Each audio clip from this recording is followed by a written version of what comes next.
नमस्कार। स्वागत है आपका कहानियों की छाँव में। आज की भाग दौड़ भरी जिंदगी में हम अक्सर सोचते हैं कि लोग बदल गए हैं, रिश्ते बदल गए हैं और अपनेपन की जगह सिर्फ लेन देन ने ले ली है। लेकिन कभी कभी किसी छोटे से इंसान की छोटी सी आदत हमें याद दिला देती है कि दुनिया अभी भी उतनी बुरी नहीं हुई है। यह कहानी है एक ऐसी ही डायरी की। एक छोटे से कस्बे में श्यामलाल जी की किराने की दुकान थी। दुकान बहुत बड़ी नहीं थी, न कोई चमक दमक, न बड़े बड़े बोर्ड, बस लकड़ी की पुरानी अलमारियां, कांच के डिब्बों में रखी टॉफियां, मसालों की हल्की सी खुशबू और दरवाजे पर टंगी एक छोटी सी घंटी जो हर ग्राहक के आने पर मीठी सी आवाज करती थी। मोहल्ले का शायद ही कोई घर होगा जहां से महीने का सामान उस दुकान से ना आता हो। बच्चे उन्हें श्यामलाल अंकल कहते थे, बड़े लोग श्याम भैया और बुजुर्ग श्याम बेटा।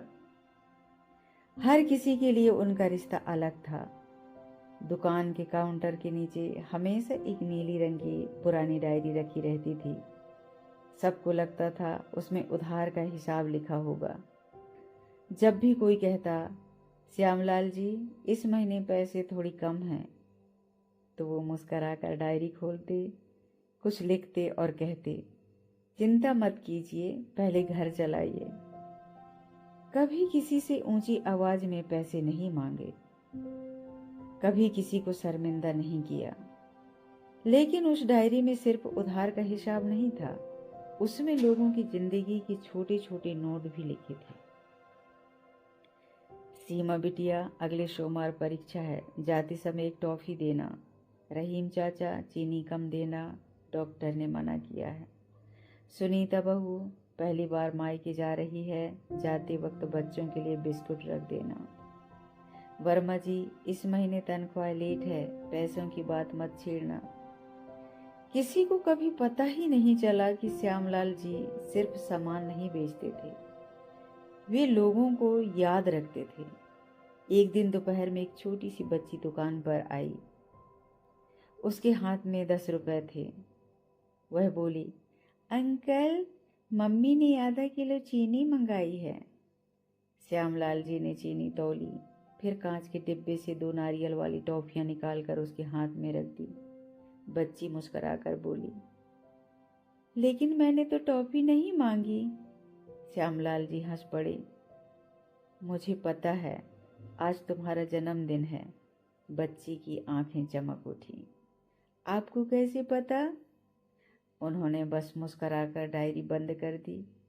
कुछ बात बताने के लिए नहीं होती, बस याद रखने के लिए होती है। दिन बीतते गए और दुकान पहले जैसी ही चलती रही। लेकिन एक सुबह दुकान नहीं खुली। लोग आए, घंटी नहीं बजी, शटर बंद था। पता चला कि श्यामलाल जी की तबीयत अचानक बिगड़ गई है और डॉक्टर ने उन्हें कुछ दिनों तक आराम करने के लिए कहा। मोहल्ले के लोगों को पहली बार एहसास हुआ कि वे सिर्फ दुकान पर नहीं आते थे, वे श्यामलाल जी से मिलने भी आते थे।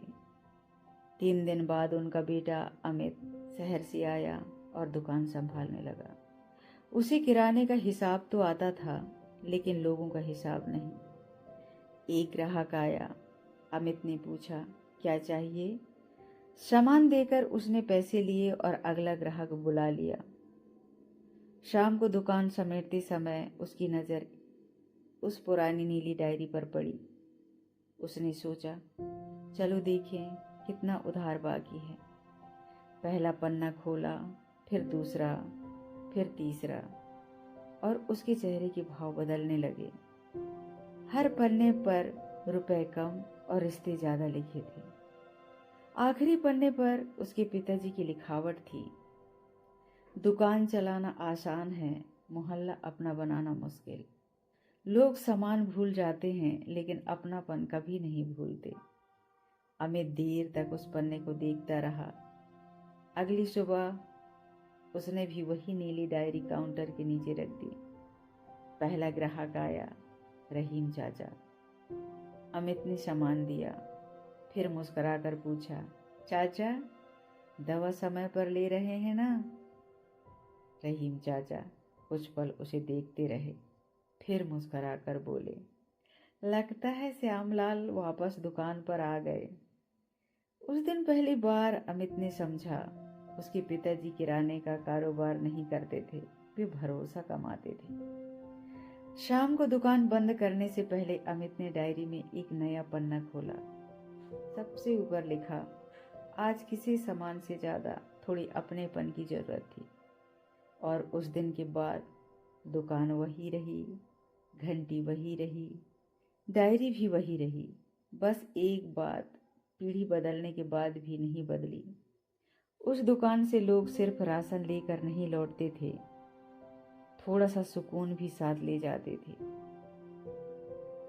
शायद रिश्ता हमेशा बड़े कामों से नहीं बनते, कभी कभी किसी का हाल पूछ लेने से भी बन जाते हैं। फिर मिलेंगे कहानियों की छाँव में, ऐसी ही कहानी के साथ।